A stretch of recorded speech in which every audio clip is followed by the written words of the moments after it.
this is Kristen from KristenCoaching.com. Today we are going to be discussing common communication mistakes that couples and individuals in relationships often make.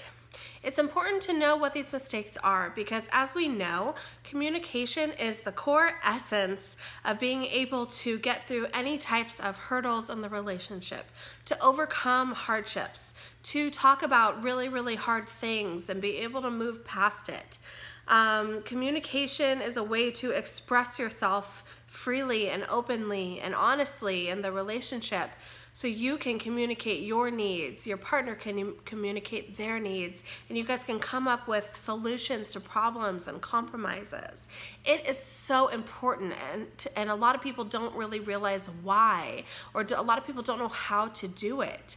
But if you don't know how to communicate effectively and you're making some major mistakes, most likely your relationship is off in many ways, and you're feeling that right now, and you're noticing that, and you're feeling sad as a result. Maybe you're feeling unhappy, not fulfilled. So I wanted to give some just quick tips of communication mistakes people make so you can stop making them and you can start doing some things that are right and on the healthy communication track in your relationship.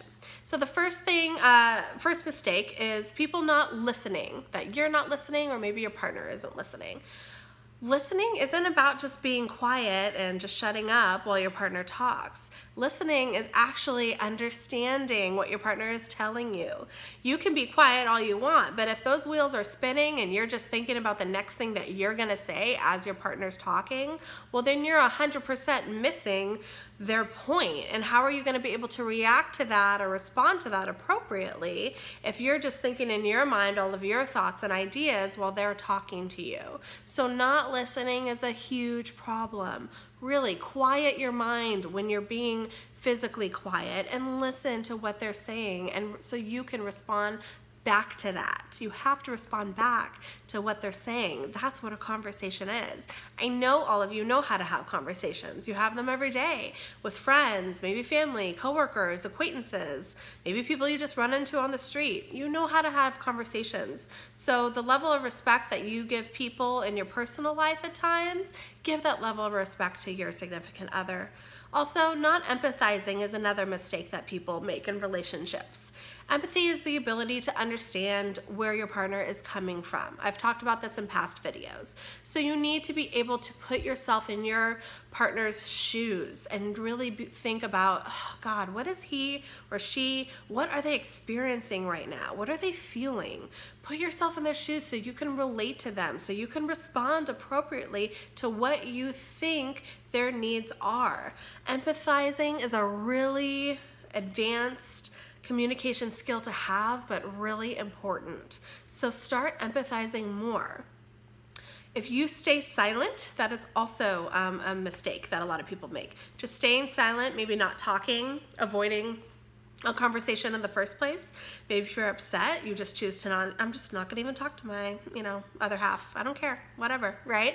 Staying silent is a no-no. It just holds up those emotions and resentment and those feelings inside of you, and that manifests. It's almost like a cancer inside of you. It grows, it becomes bigger and bigger and bigger, and then one day it does explode and it becomes toxic. So if you're feeling any kind of way, negative or even positive, you can't stay silent. You need to get it out and you need to express yourself. That is what a healthy dynamic is. Also, not asking questions is another mistake that people make in relationships. You need to ask clarifying questions. You need to know what did you mean exactly by that comment, because you can take it in a certain way, but you need to ask clarifying questions to make sure that your partner said what they meant, so you don't have that misunderstanding and miscommunication. Also, a lot of times people won't even ask questions in general. Tell me about your day. Like, what was the most exciting part of your day today? Instead of just saying, how did your day go? You need to ask more specific questions to your other half so you guys can get that dialogue going and get those interactions going between you and your significant other. Talking is connecting, and so you gotta come up with questions to say, meaningful questions that your partner is gonna wanna talk about. You know, asking questions about something they're interested in, their hobbies, whatever it is. You gotta be able to do that. Stop blaming your other half for things. You know, yes, I get it. Our significant others can do things, they can be triggering, they can say mean things that hurt our feelings. I get it. But we need to stop blaming and saying, you did this, you did that, you. You gotta start taking ownership for how you feel, you know? I have been feeling really sad lately the way that our interactions have been going. I've been really sad that you've been, you know, gone a lot and da-da-da. I mean, that's a lot different sounding. I've been really sad because you've been gone a lot at work versus you always work and you never have time for me. You see how that's different? Start taking ownership of how you feel and stop blaming your other half. Again, this is another advanced relationship communication skill to have, but once you can get this down, you'll realize that a lot of arguments that you have will be avoidable. Also, not focusing on the problem is a huge mistake that people are having. They are focusing on the person. So they're saying, you know, you suck, you know, you are doing this, you're a bad person because you didn't call me or something like that.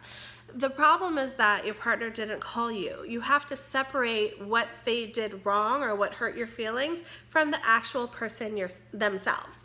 Your partner can be a great person and super nice and loving and giving in many ways, and do a behavior that upsets you. So the issue is that you guys aren't focusing on the behavior. You're making the behavior a part of the person, and that is a personal attack. And so that's why a lot of arguments can get really, really big and huge before you even know it. So start separating the person from the problem and focus on the problem and the task at hand. That is a huge lesson, and that's super advanced, but if you're able to do that, you're gonna be avoiding a lot of ongoing confrontation and a lot of arguing and a lot of unnecessary conflict in your relationship.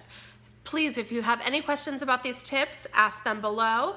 If you like these tips, comment below, and I'll get back to you as soon as I can. Subscribe to my YouTube page if you haven't already. Again, this is Kristen from KristenCoaching.com, and thank you so much for seeing my video today. I'll see you guys next time. Bye-bye.